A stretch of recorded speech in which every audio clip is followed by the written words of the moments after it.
Right, welcome back everyone to Author Story. I am your host, Alexander Lim, and we are back.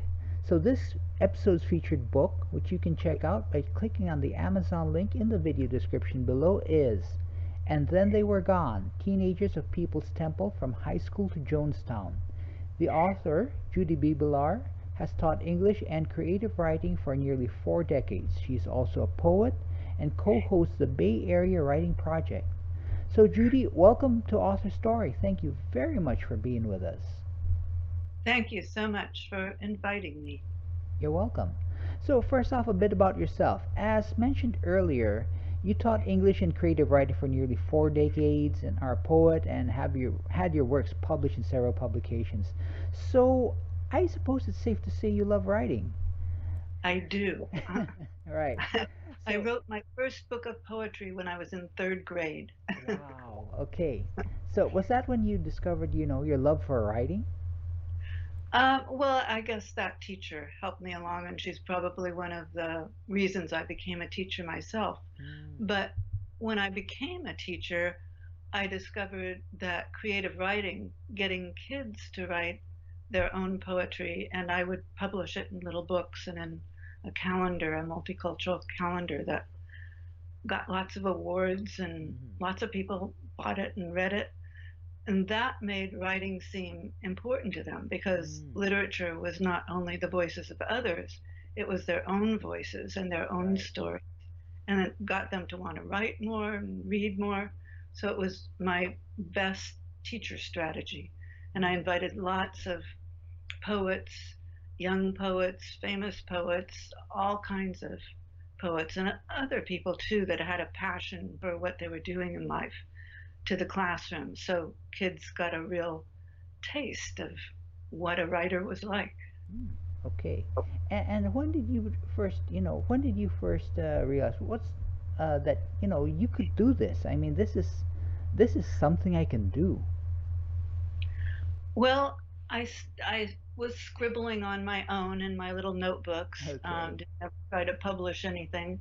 And then I would be writing with the kids. And Uh-huh. sometimes I would share what I wrote when Mm-hmm. they shared, Uh-huh. um, because it seemed only fair. If I was going to, it's a scary enterprise to put your feelings and thoughts and then share them with other people. Right. But the classroom became a little community, and in order for me to really be a part of it too, I needed to share once in a while and be brave enough to let them know what I was feeling and thinking.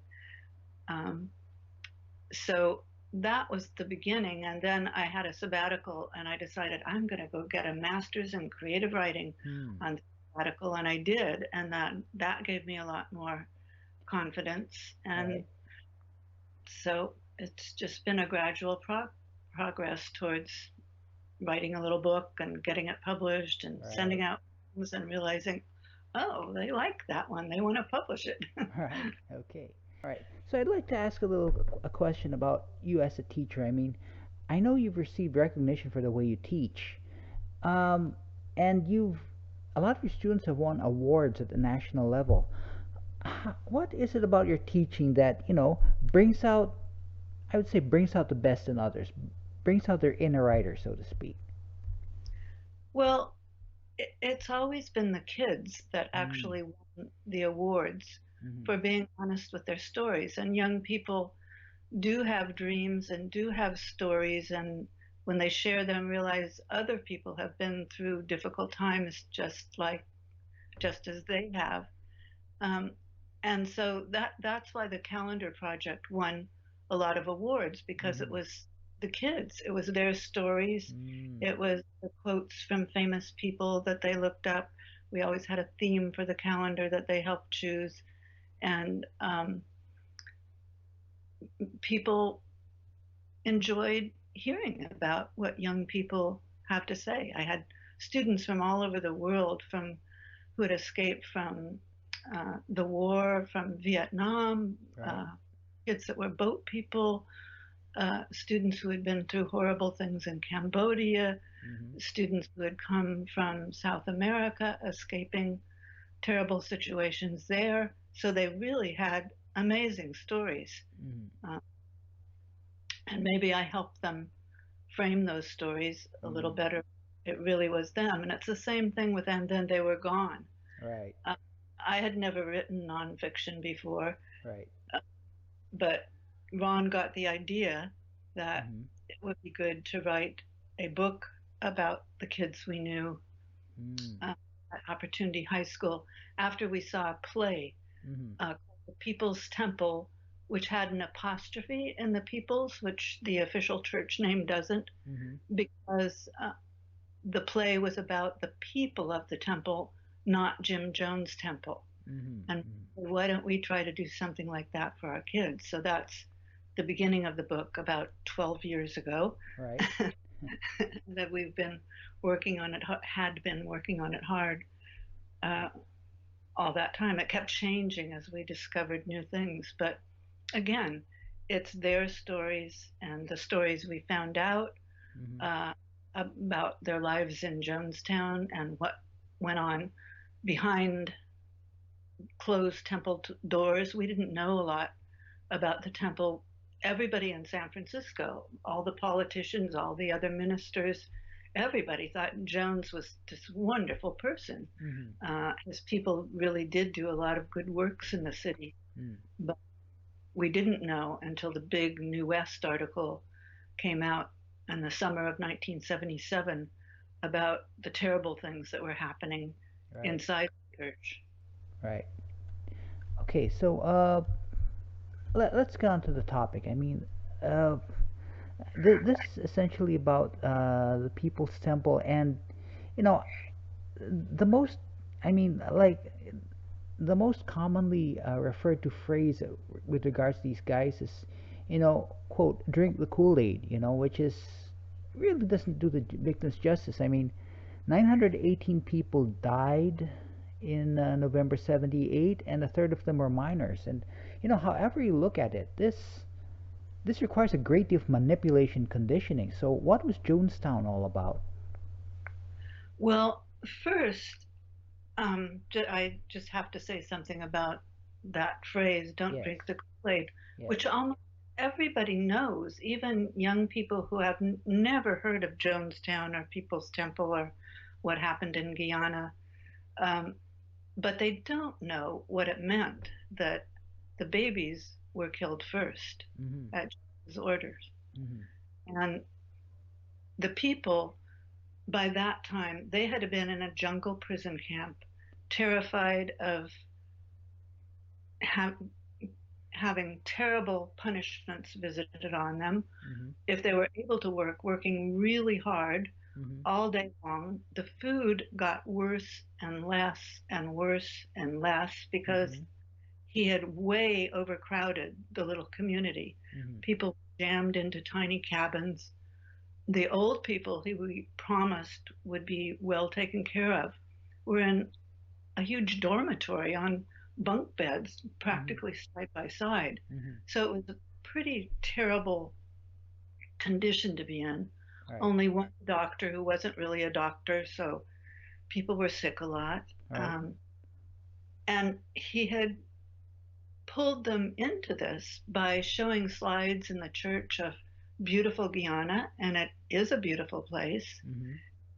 including one picture that showed the great bounty that they would find from the jungle. Mm-hmm. But he forgot in the picture of a pile of fruit beside him that he pointed to that the grocery bag from the store that none of the people in Jonestown could get to because it was 27 hours away in a Mm-hmm. boat ride and a trip down a muddy road, and they weren't allowed to leave anyway.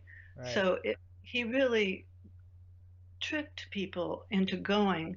And the children, the young people, he especially was smart enough to appeal to their idealism and Mm-hmm. told them Mm-hmm. it would be helping to create a model society in Guyana Mm-hmm. where all people of the world could see how people of different colors, different ages could live together without racism or sexism or ageism. Mm-hmm. And then, as I said, it was more of a jungle prison camp than it was a model society. It was a dystopia.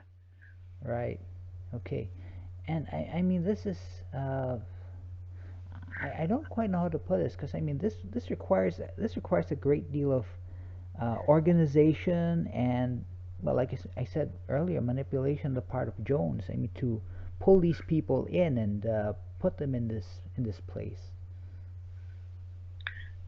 Yes, and there were definitely some people that helped him, Mm-hmm. in his efforts, but certainly not the kids. Mm-hmm. And it was, I think, a fairly small group. Most of the people in the temple were like the kids, Mm-hmm. good people who had in mind being true Christians and sharing and showing the world how people could live together in peace. They thought also they were going to grow their own food, which turned out to be not so easy in the middle Mm-hmm. of the jungle. Right. Um, so yes, he was very charismatic. He Mm-hmm. knew how to talk to people and appeal just to them personally. He Right. sort of had a knack for that, Right. making you feel like he. Deborah Layton's book, uh, "Seductive Poison," which is a story of her escaping from Jonestown to try to prevent the tragedy she saw coming. Mm-hmm. She was afraid he would really go through with these white nights where he several times he had people believing they were drinking a poison to prove their faith, and then it would always turn out, oh, it wasn't. Right. But she risked her life to escape, Mm-hmm. and her book really tells you from a personal point of view, what it was like to be there, and how hard many people in the church tried to get word out. Right.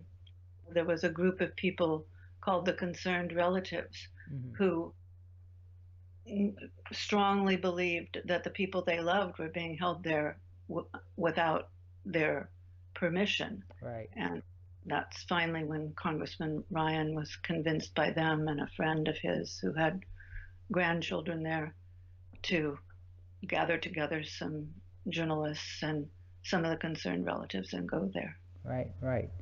And so, what's your connection with the? I mean, with the kids. I believe you're connected. You have a connection with some of the kids who went to Jonestown. How did this come about? Well, when Ron and I started the book, we reached out to some of the former students who had survived Mm. or not in the temple, but knew kids in the temple. It was a very small school, only Mm. 300 people. So you got to know one another pretty well. Right. And so that they helped us, especially Stephen Jones, who is Jim Jones' only biological son, child. Mm-hmm. Uh, and he was just, would always answer all of my emails, sometimes with a page or two of Mm-hmm. really thoughtful answers. And when I had first imagined the kids, kind of having a wonderful time in Jonestown, and um, when they were coming in, that Stephen would go out, drive out the little tractor with the trailer that over the muddy, bumpy road to pick them up for where they had come in on the boat on a 27-hour voyage, as I said, over rough Atlantic seas. And he smiled at them and they waved at him. And but Stephen pointed out to me, he said, Judy, you know, I more likely had a rifle on my lap instead of a small kid as I had him in my imagined version. Mm-hmm. Um, and I definitely had a scowl on my face that it was, by the time those kids came, it really was a jungle prison camp, and things were bad. People were afraid. Um, so fortunately, there were some uh, survivors, but it hasn't been easy for them either, as you can imagine, Mm. having lost almost all of the people they knew and loved, some of Right. them from childhood, because they had come to San Francisco, uh, first to Ukiah from Indiana with Mm-hmm. their parents when they were little. Mm-hmm. and the church was their family, and there were really wonderful people in the church. And when I heard about the church, I told my daughter, "Gee, we have to go someday." I hear they don't have pews; they have chairs. They just move them aside so people can dance, and they sing, and they have some great singers. There's an album of of the People's Temple singing, and they sang in Jonestown too. Mm-hmm. Um, that was for me chapter 12, Mm-hmm. which is called "Precious Acts of Treason," which is a phrase that Debbie Layton used in her book about the risks people took Mm-hmm. to be kind, um, take action that they knew might get them in serious trouble Mm-hmm. out of friendship or love. Mm-hmm. But of course, Jones would have considered those things treason. Right. Uh, and Such as what things might these people do that Jones would consider treason? well, you weren't even supposed to say that you longed to go home to San Francisco, that you were homesick. Mm-hmm. If you said that to somebody else and that person decided it might be good to get on Jones' good side by telling him something that he might want to hear, Mm-hmm. then you could be in trouble. Mm-hmm. Or uh, there's uh, a a boy in the story. He didn't go to our school, but he was about their age, and he managed to make himself a little place to live outside the community, which was, of course, forbidden. And Mm-hmm. he grew some of his own food, and he traded food with Amerindians that he got to know. Mm-hmm. Uh, but he got in big trouble for doing that when he was caught. So you had to be really careful what you said, what you did. Mm-hmm. You couldn't fall asleep in the meetings that sometimes went on till 1, 2, 3, 4 in the morning. You were Mm-hmm. just supposed to stay awake, even if Mm-hmm. you were old or young and sleepy and tired. Mm-hmm. Somebody would come wake you up, and you might be punished if you Mm-hmm. fell asleep. Right. Okay. So correct me if I'm wrong, but it occurs to me then that you have not had direct contact then with the some of these kids who were in Jonestown. Oh, yes.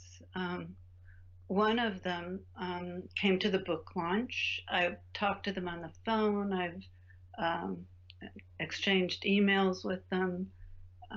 So I did have direct contact, and Okay. that really helped the story. In fact, the young man who came to the book launch, Ronnie Ross, he, he's an interesting kid. And one of the things he told me about, there were two brothers, and Carl was the model student, always at school early, did all his homework, Mm-hmm. and me, not so much. Mm-hmm. He'd been in juvenile hall, kind of jail for kids in San Right. Francisco, and, and he was very smart. And he had, I guess, he found an old motorcycle and managed to put it back together by himself.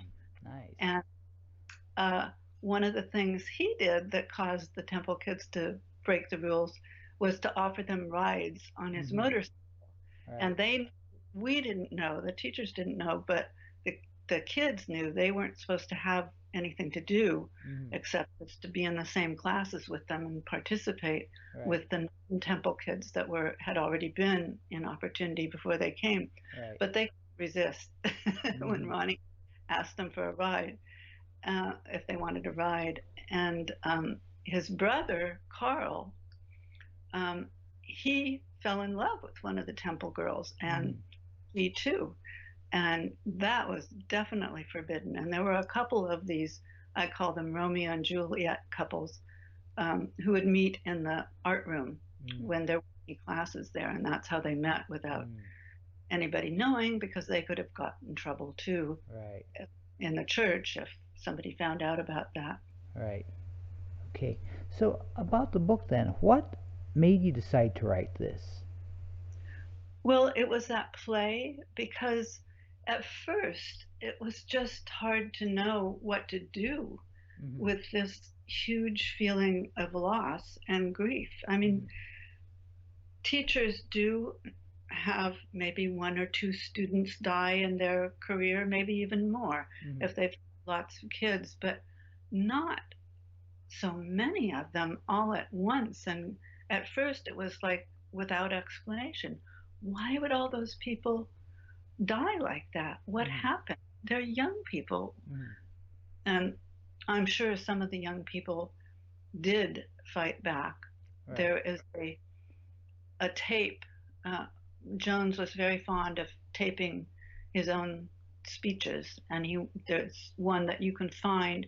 There's a wonderful website called Alternative Considerations of People's Temple, um, which is on a San Diego state website at the Jonestown Institute. I think that's how you would Google it, or and Alternative Considerations.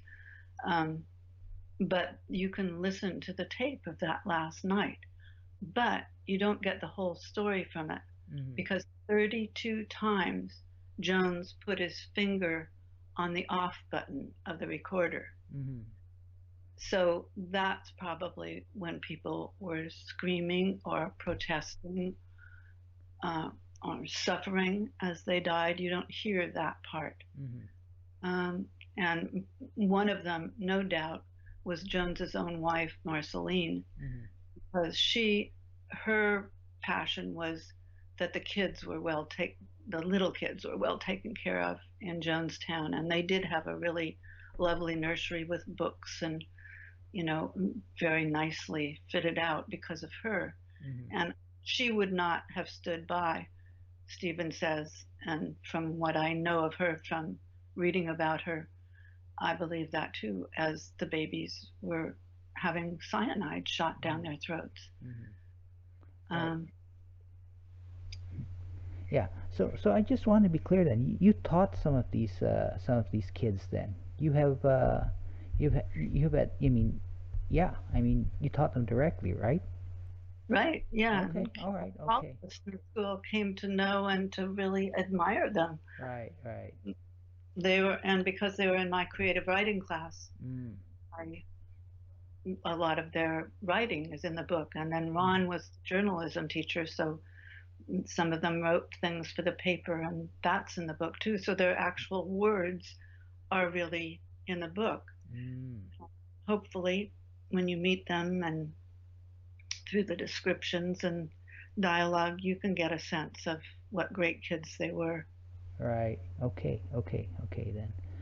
Okay. So there are a lot of books out there which tell stories of being in a cult or some other similar organization. What is it about your book that would make someone want to pick it up and read it? Well, I hope it's those faces on the cover. Okay. Uh,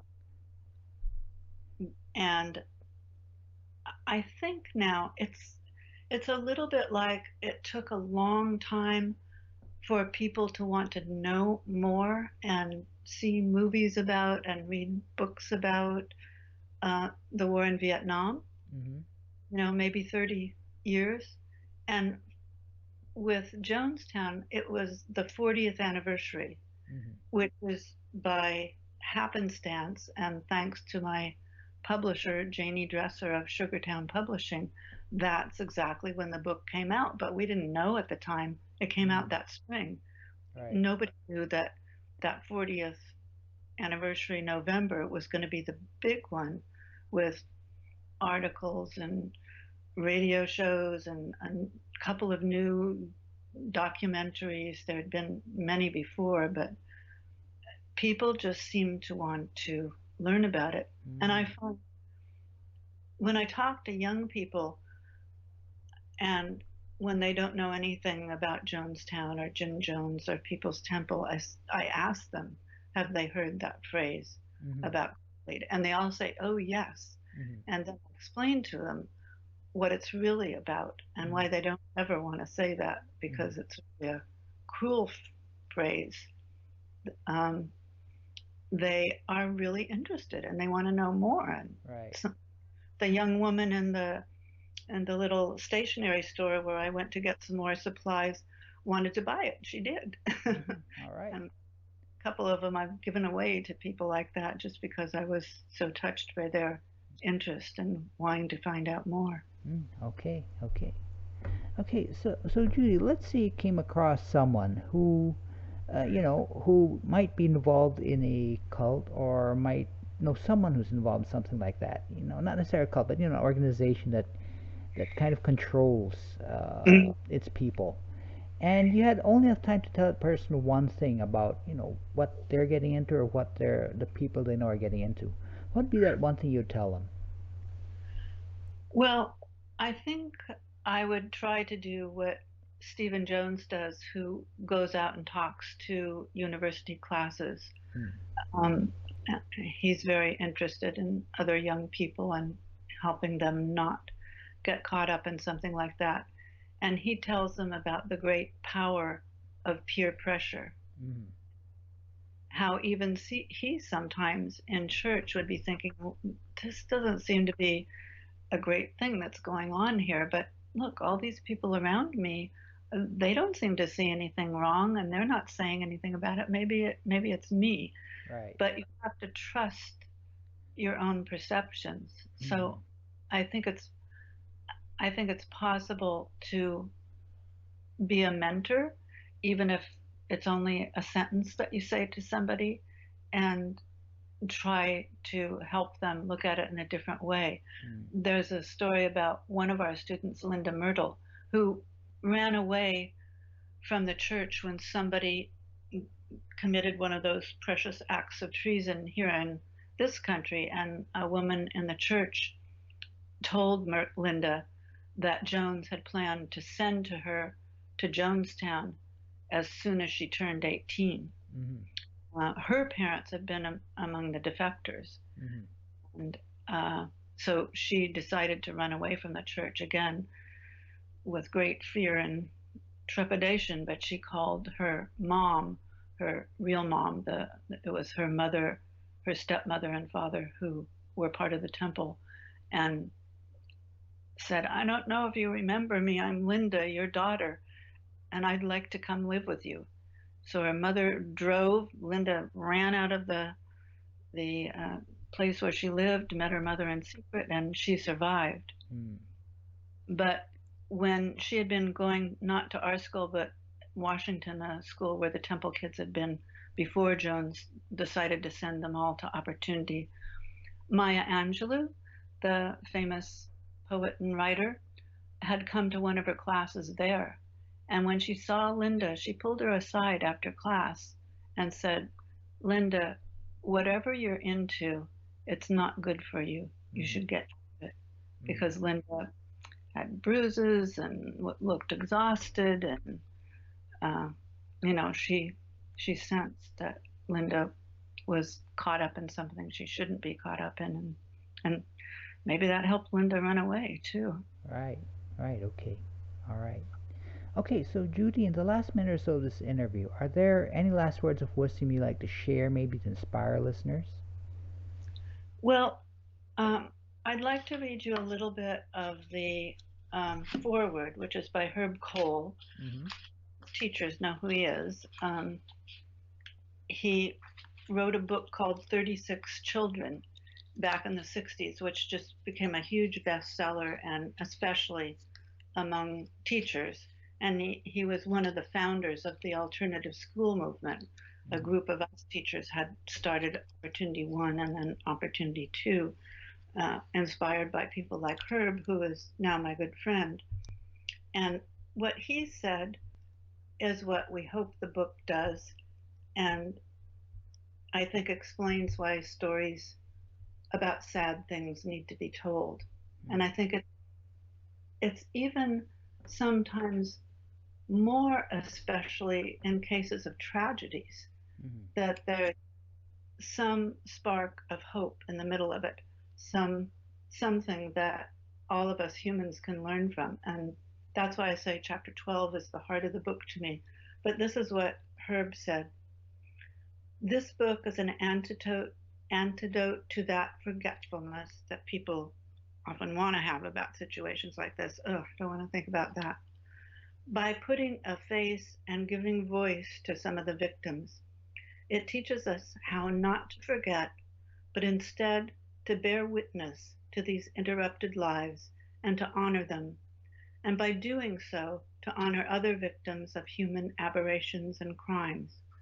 Perhaps in this way, we may be able to redeem some modicum of love, the driving force of what is best in ourselves, from the slough of despair created by so many terminated lives. Okay. Nice. Nice. Those, That's what the book does. right. Okay. Well, those are, I mean, those are very thoughtful. Those are very, very telling words, actually, right there. Yes, Yes. he's a very wise man and a kind one. Right. Okay. All right then. So in closing, the book is "And Then They Were Gone: Teenagers of People's Temple from High School to Jonestown." The author's our guest, Judy Bebelaar, and you can find her book on Amazon. So Judy, thank you very much for being an author story. I mean, thank you very much for shedding some light on this tragedy. Thank you so much for allowing me a chance to speak to people. Nice to talk to you, Alex, and nice to be with you here on Skype. And Okay. I do want to add in, though, it's a book by Judy Bebelaar and Ron Cabral, the And other okay. teacher. Yeah. All right. Okay. And it's on Amazon. And right now, because we can't go out much, that's Yeah. the best way to get it. Yeah. All And right. stay safe, everyone. Yeah. Okay. Okay, so everyone check out And Then They Were Gone, along with all the other great books we've got on our channel. So see you guys next time on Author Story, where we speak to another great author about their awesome book.